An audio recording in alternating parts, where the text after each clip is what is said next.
I say that the work that I make is sculpture, and that all of the work in this exhibition can be broken down into individual sculptures.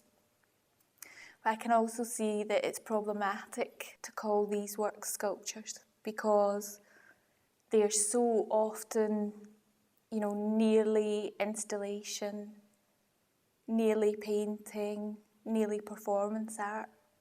But as much as I like to skirt in amongst those things and sometimes get very close to those different individual mediums, I always in the end pull it back towards the autonomous object.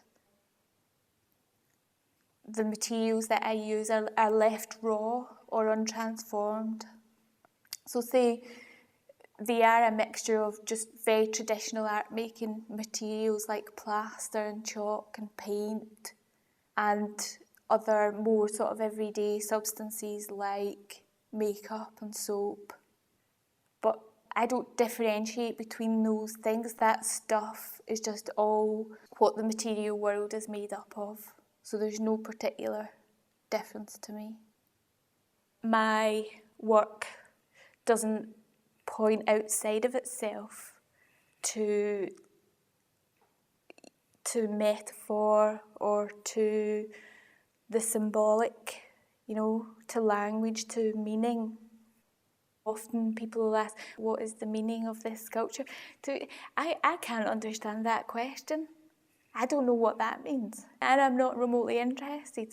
I think that rather than it having a meaning, it has a function.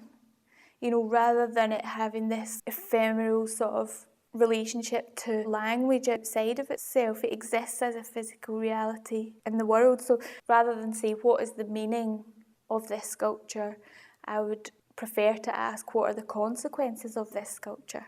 How does it function? How does it operate in the world? What does it do?